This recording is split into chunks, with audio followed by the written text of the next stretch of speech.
दीपा और लता दोनों की कैपिटल हमने कैलकुलेट कर ली है। अब ये दोनों की कैपिटल ही हमारे कैपिटल अकाउंट के बैलेंसेस में जाएगी और यही इनका बैलेंस सीडी बन जाएगी। देखिए मैंने इनके कैपिटल बैलेंसेस में डाल दी है और यही इनका बैलेंस सीडी बन जाएगी। जब मैंने इसको यहाँ पुट किया तो हम चेक करेंगे कि इनकी कितनी वैल्यू आ रही है और क्या वैल्यू आ रही है। जब हम चेक करेंगे कि इनकी कितनी और क्या वैल्यू आ रही है, then will get to know कि क्या वैल्यू है इनकी प्रॉफिट की। आइए जल्दी से इनके वैल्यू देखते हैं। इसको क्लोज करते हैं कैपिटल अकाउंट को फटाफट। ऑलमोस्ट हम सारी एंट्रीज पास कर चुके हैं। अब देखिए अब मुझे दिख रहा है कि हमारा जो डेबिट साइड का बैलेंस है वो ज्यादा है as compared to the credit side. So 118500 जो नई कैपिटल आई है उसमें हम प्लस करेंगे 1650, उसमें हम प्लस करेंगे 24,000 और जब हम प्लस करेंगे तो हमारे पास वैल्यू आ जाएगी 144500 और ये तो हमारा ऑलरेडी क्लोज हो चुका है।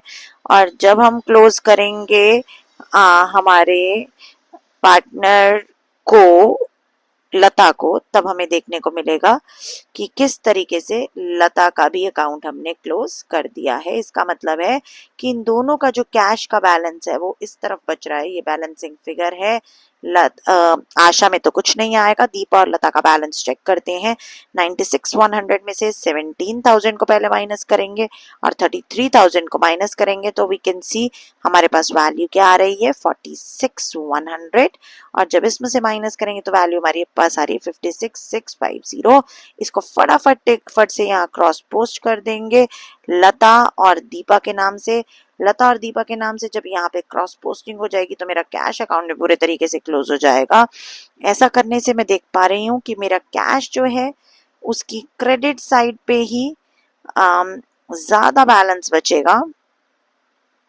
और हाँ, आपको मैं एक बात बता दूं, यहाँ पे इस क्वेश्चन में हमें स्पेसिफिकली कहा गया है कि to maintain a cash balance of 15,000, तो हमारा कैश बैलेंस तो वैसे भी 15,000 ही होना चाहिए।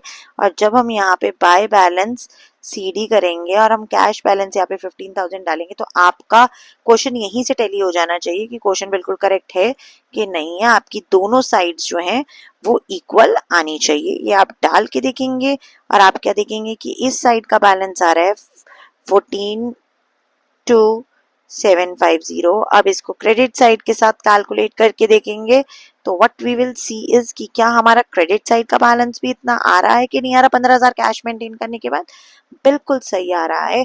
तो हमें इस क्वेश्चन में देखो कैश और बैंक का टोटल भी नहीं करना था।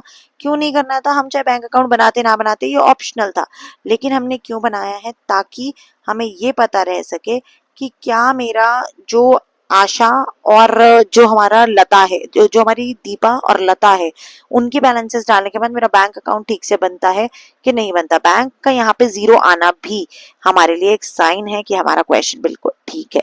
अब जब हमने सारी वैल्यूज को पुट कर दिया है तो यहाँ पे हम क्या देखेंगे कि मेरा जो बैलेंस है बैलेंस शीट का बिल्कुल करेक्ट आ रहा है। तो इस तरीके से हमने इस कैपिटल एडजस्टमेंट को सॉल्व किया है।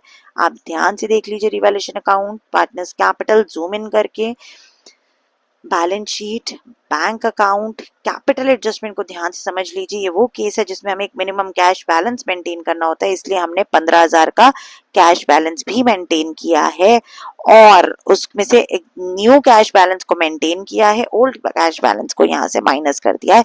ये लास्ट स्टेप जो है वो सबसे अलग है। आई होप आपको ये समझ आ गया होगा क्वेश्चन।